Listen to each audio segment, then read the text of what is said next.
ಕಾರ್ಡ್ಗಳ ಬಗ್ಗೆ ದಿನಕ್ಕೊಂದು ಅಪ್ಡೇಟ್ ಬರ್ತಾ ಇದೆ. ಏನಪ್ಪ ಅಂತ ಹೇಳಿದರೆ, ಅಷ್ಟು ರೇಷನ್ ಕಾರ್ಡ್ ಹೋಗಿದೆ, ಇಷ್ಟು ರೇಷನ್ ಕಾರ್ಡ್ ಹೋಗಿದೆ, BPL ಕಾರ್ಡ್ ಹೋಗಿದೆ, APL ಹೋಗಿದೆ, ನಮಗೆ ಸರ್ಕಾರಿ ಸೌಲಭ್ಯಗಳು ಬರುತ್ತೋ ಇಲ್ವೋ, ಈ ಥರದ್ದೆಲ್ಲ ತುಂಬಾ ನ್ಯೂಸ್ಗಳು ಬರ್ತಾ ಇದೆ. ಬಟ್ ನಾವೇನು ಹೇಳ್ತಾ ಇಲ್ಲ. ಇವಾಗ ಪ್ರೆಸೆಂಟ್ ಏನು ಪ್ರಚಲಿತದಲ್ಲಿ ಏನು ನಡೀತಾ ಇದೆ ಅಲ್ವಾ, ಅದನ್ನು ನಾವು ಹೇಳ್ತಾ ಇದ್ದೀವಿ. ಸೊ ಏನಪ್ಪ ಅಂತ ಹೇಳಿದ್ರೆ, BPL ಕಾರ್ಡ್ನವ್ರಿಗೆ ಒಂದಷ್ಟು ಒಳ್ಳೆ ವಿಷಯಗಳನ್ನ ತೊಗೊಂಬಂದಿದ್ದೀನಿ. ಸೊ ಆ ಒಳ್ಳೆ ವಿಷಯಗಳು ಏನು ಎತ್ತ ಅಂತ ತಿಳ್ಕೊಬೇಕು ಅಂತ ಹೇಳಿದರೆ ವಿಡಿಯೋನ ಕೊನೆವರೆಗೂ ನೋಡಿ. ವಿಡಿಯೋ ಸ್ಟಾರ್ಟಿಂಗಲ್ಲಂತೂ ಇನ್ಫಾರ್ಮೇಷನ್ ಇರೋದಿಲ್ಲ, ಓವರಾಲ್ ಇನ್ಫಾರ್ಮೇಷನ್ ಇರುತ್ತೆ. ಬಟ್ ವಿಡಿಯೋ ಕೊನೆವರೆಗೂ ನೋಡಿದರೆ ನಿಮಗೆ ಏನೆಲ್ಲ ಇದರಿಂದ ಎಷ್ಟು ಕಾರ್ಡ್ಗಳಿದೆ, ಏನಾಗಿದೆ, ಏನು ಕಂಪ್ಲೀಟ್ ಇನ್ಫಾರ್ಮೇಷನ್ ನಿಮಗೆ ಸಿಗುತ್ತೆ. ಸೊ ಯಾರೆಲ್ಲ ಫಸ್ಟ್ ಟೈಮ್ ನನ್ನ ಚಾನಲಲ್ಲಿ ನೋಡ್ತಾ ಇದ್ರು, ಪ್ಲೀಸ್ ಸಬ್ಸ್ಕ್ರೈಬ್ ಮಾಡಿ, ಲೈಕ್ ಮಾಡಿ ಮತ್ತು ಕಮೆಂಟ್ ಮಾಡೋದನ್ನು ಮರಿಬೇಡಿ. ಫ್ರೀಯಾಗಿ ಸಬ್ಸ್ಕ್ರಿಪ್ಷನ್ ಇದೆ ಮತ್ತು ಲೈಕ್ ಮಾಡಿದ್ರೂ ಫ್ರೀಯಾಗೇ ಇರುತ್ತೆ. ಸೊ ದಯವಿಟ್ಟು ಸಪೋರ್ಟ್ ಮಾಡಿ ಅಂತ ಕೇಳ್ಕೊತೀವಿ. ಸೊ ಏನಪ್ಪ ಅಂತ ಹೇಳಿದರೆ, ನಿಮಗೆಲ್ಲರಿಗೂ ಗೊತ್ತಿದೆ, ಆಲ್ಮೋಸ್ಟ್ ಆಲ್ BPL ಕಾರ್ಡ್ಗಳು ರದ್ದು ಮಾಡ್ತಾಯಿದ್ರು ಸರ್ಕಾರದವರು. ಅದರಲ್ಲಿ ಏನಂತ ಹೇಳಿದರೆ, ಬಡವರ ಕಾರ್ಡ್ಗಳೇ ತುಂಬ ಕಾರ್ಡ್ಗಳು ಹೋಗಿರೋದಿದೆ. ಸೊ ಮತ್ತು ಇನ್ನೊಂದು ಸ್ವಲ್ಪ ಏನಂತ ಹೇಳಿದರೆ, ಈ ಗೋರ್ಮೆಂಟ್ ಎಂಪ್ಲಾಯೀಸ್ ಬಂದು ಮತ್ತು ಆದಾಯದ ಮಿತಿ ಜಾಸ್ತಿ ಇರೋರು ಬಂದು ಕಾರ್ಡನ್ನು ಉಪಯೋಗಿಸ್ತಾ ಇದ್ರು. ಸೊ ಅಂಥವರ ಕಾರ್ಡ್ಗಳನ್ನು ಸರ್ಕಾರ ತೆಗೆದುಹಾಕಿದೆ. ಸೊ ಏನಂತ ಹೇಳಿದರೆ, ಈ ಶ್ರೀಮಂತರು ಅಂತ ಹೇಳೋದಕ್ಕಿಂತ APL ಮಾನದಂಡಕ್ಕೆ ಬರದೇ ಇರೋಂಥವ್ರ ಕಾರ್ಡ್ಗಳನ್ನು ತೆಗೆದು ಹಾಕೋದ್ರಲ್ಲಿ ಅರ್ಥ ಇರುತ್ತೆ. ಬಟ್ ಅದೇ ಬಡ ಕುಟುಂಬದವರ ಕಾರ್ಡ್ ಹೋಯಿತು ಅಂತ ಹೇಳಿದರೆ ಅದು ತುಂಬಾ ಹೊಡ್ತಾ ಬೀಳುತ್ತೆ. ಯಾಕಂತೇಳಿದರೆ, ಅವರಿಗೆ ಒಂದು ಅನ್ನಭಾಗ್ಯ ಯೋಜನೆ, ಗೃಹಲಕ್ಷ್ಮಿ ಯೋಜನೆ ಅನ್ನೋದಕ್ಕಿಂತ ಇದೆಲ್ಲ ಬಂದು ಈಗ 1.5 ವರ್ಷದಿಂದ ಬಂದಿದೆ.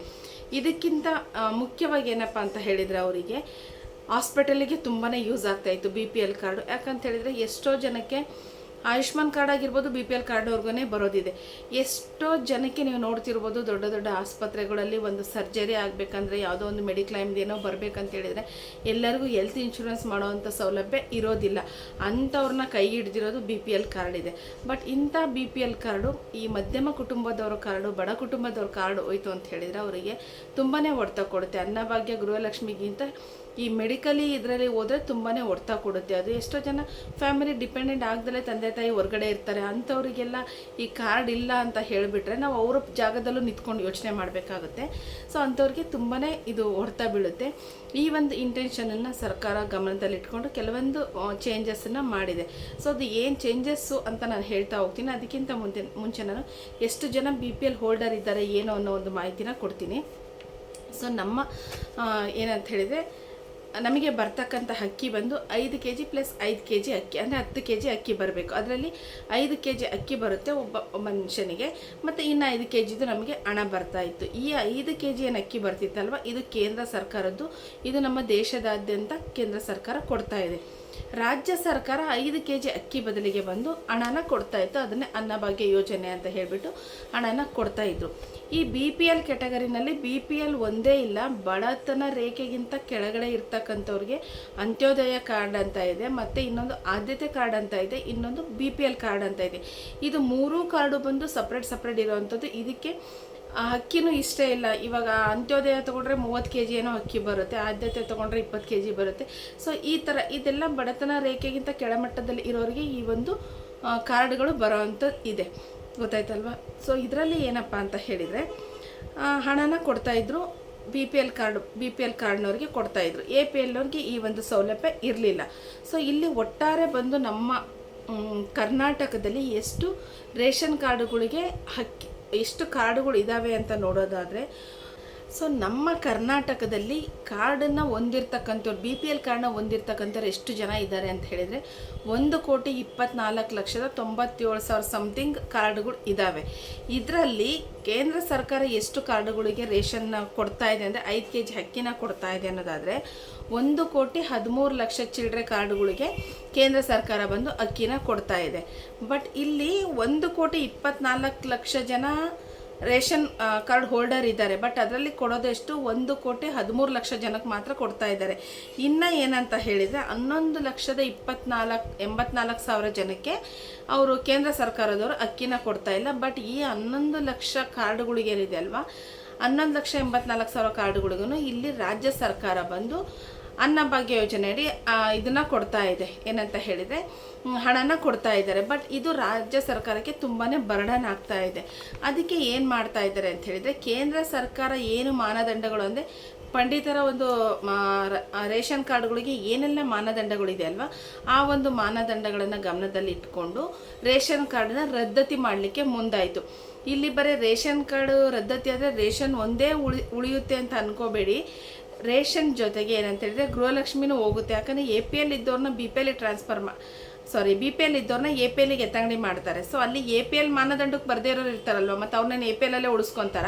ಅವ್ರನ್ನ ತೆಗ್ದಾಗ ಅವ್ರಿಗೆ ಏನಾಗುತ್ತೆ, ಗೃಹಲಕ್ಷ್ಮಿ ಹಣ ಬರೋದಿಲ್ಲ. ಇದೆಲ್ಲ ಸುಮಾರಷ್ಟು ತಲೆಯಲ್ಲಿ ಇಟ್ಕೊಂಡೇ ಸರ್ಕಾರ ಮಾಡಿರುತ್ತೆ. ಬಟ್ ಇದು ಯಾವುದನ್ನು ನೇರವಾಗಿ ಸರ್ಕಾರ ಹೇಳೋದಿಲ್ಲ. ಸೊ ಇನ್ನೊಂದು ಏನಪ್ಪ ಅಂತ ಹೇಳಿದರೆ, ಈ BPL ಕಾರ್ಡು ಇಷ್ಟು ಕಾರ್ಡುಗಳನ್ನು ಸರ್ಕಾರ ತೆಗಿಲಿಕ್ಕೆ ಮುಂದಾದರೆ, ಒಂದು ರೇಷನ್ದಿರ್ಬೋದು, ಇನ್ನೊಂದು ಹಣದ ಇರ್ಬೋದು, ಗೃಹಲಕ್ಷ್ಮಿದಿರ್ಬೋದು, ಮತ್ತು ಮೆಡಿಕಲಲ್ಲಿ ಈಗ APLಗೆ ಬರಬೇಕಾದ್ರೂ BPLಲ್ಲಿದ್ದರೆ ಅವರ ಒಂದು ಸರ್ಕಾರಿ ಯೋಜನೆಗಳು ಉಳಿಯುತ್ತೆ. ಹಾಸ್ಪಿಟಲ್ ಖರ್ಚು ಆ ಥರದ್ದು ಯಾರು ಯೂಸ್ ಮಾಡ್ಕೊಂಡಿದ್ರೆ ಅದನ್ನು ಸೇವ್ ಆಗುತ್ತೆ. ಇಲ್ಲಿ ತುಂಬಾ ಯುಟಿಲೈಸ್ ಆಗುತ್ತೆ ಅನ್ನೋದನ್ನ ಗಮನದಲ್ಲಿಟ್ಕೊಂಡು ಸರ್ಕಾರದವರು ಈ ಒಂದು ನಿರ್ಧಾರನ ತಗೊಂಡಿದ್ದಾರೆ. ಇನ್ನೊಂದು ಏನಪ್ಪ ಅಂತ ಹೇಳಿದರೆ, ನಾನು ಲಾಸ್ಟ್ ವಿಡಿಯೋದಲ್ಲಿ ಹೇಳಿದ್ದೀನಿ, ದಂಡ ಅಂತೂ ಹಾಕ್ತಾರೆ ಅಂತ ಹೇಳಿದ್ದೀನಿ. ಆಲ್ರೆಡಿ ದಂಡ ಹಾಕ್ತಾ ಇದ್ದಾರೆ. ನೀವುಗಳು ನ್ಯೂಸ್ನ ನೋಡ್ತಾ ಇದ್ರೆ ನಿಮಗೆ ಗೊತ್ತಿರುತ್ತೆ. ರಾಯಚೂರು, ಲಿಂಗ್ಸುಗೂರು ಆ ಕಡೆ ಸೈಡ್ ಎಲ್ಲ ಆಲ್ಮೋಸ್ಟ್ ಅಲ್ಲೂ 90 ಲಕ್ಷದವರೆಗೂ ದಂಡ ಸಂಗ್ರಹ ಆಗಿದೆ. ಇದು ಏನೂ ಅಲ್ಲ. ಯಾಕಂತೇಳಿದರೆ ಅನ್ನಭಾಗ್ಯ ಯೋಜನೆ ಎಲ್ಲಿಂದ ಸ್ಟಾರ್ಟ್ ಆಯ್ತಲ್ವ, 1 kgಗೆ 30 ರೂಪಾಯಿದಂತೆ ನಾವು ದಂಡ ವಸೂಲಿ ಮಾಡ್ತೀವಿ ಅನ್ನೋದನ್ನು ಸರ್ಕಾರ ಹೇಳಿದೆ. ಸೊ ನಿಮಗೆ ಇವಾಗಲೂ ಕಾಲಾವಕಾಶ ಇದೆ. ಯಾರೆಲ್ಲ ಸರ್ಕಾರಿ ನೌಕರರಾಗಿದ್ದು ಟ್ಯಾಕ್ಸ್ ಪೇ ಮಾಡ್ತೀರಾ ಅನ್ನೋರು ಇದ್ದೀರಾ ಅಂತ ಹೇಳಿದರೆ, ದಯವಿಟ್ಟು ಹೋಗಿ ನಿಮ್ಮ ಕಾರ್ಡನ್ನು ಸರೆಂಡ್ರ್ ಮಾಡಿ. ನಿಮ್ಮ ಕಾರ್ಡ್ ಸರೆಂಡ್ರ್ ಮಾಡೋದ್ರಿಂದ ನಿಮಗೂ ಉಪಯೋಗ ಆಗುತ್ತೆ. ಈ ಒಂದು ದಂಡ ಈ ಥರದ್ದೆಲ್ಲ ತಪ್ಪಿಸ್ಕೊಳ್ಲಿಕ್ಕೆ ನಿಮಗೂ ಅನುಕೂಲ ಆಗುತ್ತೆ. ಸೊ ಇನ್ನೊಂದು BPL ಕಾರ್ಡ್ದಾರರಿಗೆ ಒಂದು ಸಿಹಿ ಸುದ್ದಿ ಅಂತ ನಾನು ಹೇಳಿದೆ. ಏನಪ್ಪ ಅಂತ ಹೇಳಿದರೆ, ಸರ್ಕಾರ ಏನು ಹೇಳಿದೆ, ಈ ಪರಿಷ್ಕರಣೆ ಕಾರ್ಯನ ಪರಿಷ್ಕರಣೆ ಮಾಡೋದನ್ನು ನಿಲ್ಲಿಸಿದೆ ಸರ್ಕಾರ ಬಂದು. ಸೊ ಇವಾಗ ಏನಪ್ಪ ಅಂತ ಹೇಳಿದರೆ, BPL ಕಾರ್ಡ್ ಇರಬೇಕಾದವ್ರದ್ದು ಯಾವುದೆಲ್ಲ ಕಾರ್ಡ್ ರದ್ದಾಗಿದೆ ಅಲ್ವಾ, ನೀವುಗಳು ಹಳೆ ಕಾರ್ಡನ್ನು ತೋರಿಸ್ಬಿಟ್ಟೆ ಇವಾಗ ರೇಷನನ್ನು ತೊಗೋಬೋದು. ಗೊತ್ತಾಯ್ತಲ್ವ? ಹಳೆ ಕಾರ್ಡನ್ನು ತೋರಿಸಿದ್ರೆ ನೀವು ಕಾರ್ಡ್ ಆಕ್ಟಿವೇಟ್ ಆಗಬೇಕು. ಅದು ಆಕ್ಟಿವೇಟ್ ಆಗಿಲ್ಲ ಅಂತ ಹೇಳಿದರೆ ಅಷ್ಟರೊಳಗೆ ರೇಷನ್ ಬಂದರೆ ನೀವು ಹಳೆ ಕಾರ್ಡನ್ನು ತೋರಿಸಿ ರೇಷನನ್ನು ತೊಗೋಬೋದು ಅನ್ನೋ ಒಂದು ಮಾಹಿತಿನ ಸರ್ಕಾರದವರೇ ಕೊಟ್ಟಿರೋದು. ಸುದ್ದಿಗೋಷ್ಠಿನಲ್ಲಿ ಮಾಡಿಬಿಟ್ಟು ಸರ್ಕಾರದವರೇ ಕೊಟ್ಟಿರೋದಿದೆ. ಇದು ನಾನು ಹೇಳ್ತಾ ಇಲ್ಲ. ಗೊತ್ತಾಯ್ತಲ್ವ? ಸೊ ಇನ್ನೊಂದು ಏನಪ್ಪ ಅಂತ ಹೇಳಿದರೆ, ಸೆಪ್ಟೆಂಬರಿಂದ ಅನ್ನಭಾಗ್ಯ ಯೋಜನೆ ಹಣ ನಿಂತಿತ್ತು.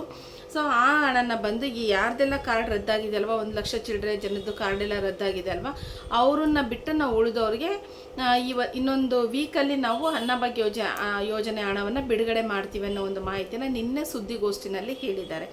ಇದು ಸುದ್ದಿಗೋಷ್ಠಿ ಮಾಡಿಬಿಟ್ಟು ಹೇಳಿರೋದಿದೆ. ಸರ್ಕಾರದವರೇ ಹೇಳಿರೋ ಮಾತಿದು, ನಾವುಗಳು ಹೇಳಿರೋ ಮಾತುಗಳು ಅಲ್ಲ. ಯಾಕಂದರೆ ಕೊನೆಗೆ ನಮ್ಮನ್ನೇ ಬ್ಲೇಮ್ ಮಾಡ್ತೀರಾ. ಸೊ ಇಲ್ಲಿ ನಾವು ಒಂದು ಸುದ್ದಿ ಕೊಡಬೇಕಂತ ಹೇಳಿದರೆ ಅದ್ರ ಬಗ್ಗೆ 10 ಸಲ ಯೋಚನೆ ಮಾಡಿ 10 ರೀತಿಯಲ್ಲಿ ನಾವು ಇದನ್ನು ಹೇಳಿದಾರಾ ಇಲ್ವಾ, ಆಗಿದ್ದೇನಾ ಇಲ್ವಾ ಅನ್ನೋದನ್ನು ತಿಳ್ಕೊಂಬಿಟ್ಟು ನಾವಿಲ್ಲಿ ಹೇಳ್ತೀವಿ. ಸೊ ಇದರಲ್ಲಿ ಹೇಳೋ ವಿಚಾರದಲ್ಲಿ ನಂಬರ್ಗಳಲ್ಲಿ ಆಚೆ ಈಚೆ ಆಗಿರ್ಬೋದು, ಬಿಟ್ಟರೆ ಹೇಳ್ತಕ್ಕಂಥ ವಿಷಯದಲ್ಲಿ ಯಾವುದನ್ನು ತಪ್ಪಾಗಂತೂ ಇರೋದಿಲ್ಲ. ಸೊ ನೋಡಿದಿರಲ್ವಾ, ಇದು BPLನವರಿಗೆ ಒಂದು ಸಿಹಿ ಸುದ್ದಿ ಅಂತ ಹೇಳ್ಬೋದು. ಇನ್ನೊಂದು, ತುಂಬ ಜನ ರೇಷನ್ ಕಾರ್ಡಿಗೆ ಅರ್ಜಿಯನ್ನು ಹಾಕಿದ್ರು, ಅದನ್ನು ಸ್ಟಾಪ್ ಮಾಡಿದರು. ಸೊ ಇವಾಗ ಯಾರೆಲ್ಲ ಅರ್ಜಿ ಹಾಕಿದ್ರಲ್ವ, ಆ ಅರ್ಜಿ ಹಾಕಿರೋ ಅಂಥವ್ರಿಗೆ ನಾವು ಅವರ ಒಂದು ಇದನ್ನು ಪರಿಶೀಲಿಸಿ ನಾವು ಕಾರ್ಡನ್ನು ಕೊಡೋ ವ್ಯವಸ್ಥೆ ಮಾಡ್ತೀವಿ ಅನ್ನೋ ಒಂದು ಮಾಹಿತಿನೂ ಹೇಳಿದ್ದಾರೆ. ಸೊ ಇದು ತುಂಬಾ ಖುಷಿ ವಿಚಾರ ಅಂತ ಹೇಳ್ಬೋದು. ಯಾಕಂದರೆ ರೇಷನ್ ಕಾರ್ಡಿಗೆ ಅಪ್ಲಿಕೇಶನ್ ಯಾವಾಗ ಬಿಡ್ತಾರೆ ಯಾವಾಗ ಬಿಡಲ್ಲ ಅಂತ ಗೊತ್ತಿರಲ್ಲ. ಸುಮಾರಷ್ಟು ಜನ ಅಪ್ಲಿಕೇಶನ್ ಹಾಕಿ ವೆಯ್ಟ್ ಮಾಡ್ತಾಯಿದ್ರು. ಸೊ ನಿಮ್ಗಳಿಗೆ ಇವಾಗ ರೇಷನ್ ಕಾರ್ಡ್ ನಾವು ಕೊಡ್ತೀವಿ ಅನ್ನೋ ಒಂದು ಇನ್ಫಾರ್ಮೇಷನನ್ನು ಕೊಟ್ಟಿದ್ದಾರೆ. ಇದನ್ನು ಸುದ್ದಿಗೋಷ್ಠಿಯಲ್ಲೇ ಹೇಳಿದ್ದಾರೆ. ಸೊ ಇಷ್ಟೆಲ್ಲ ಮಾಹಿತಿ ನಿಮಗೆ ಅನುಕೂಲ ಆಗಿದೆ ಅಂತ ತಿಳ್ಕೊಂಡಿದ್ದೀನಿ. ಸೊ ಯಾರೆಲ್ಲ ನನ್ನ ವಿಡಿಯೋ ಕೊನೆವರೆಗೂ ನೋಡಿದ್ರು ಪ್ಲೀಸ್ ಸಬ್ಸ್ಕ್ರೈಬ್ ಮಾಡಿ, ಲೈಕ್ ಮಾಡಿ ಮತ್ತು ಕಮೆಂಟ್ ಮಾಡೋದನ್ನು ಮರಿಬೇಡಿ. Thank you.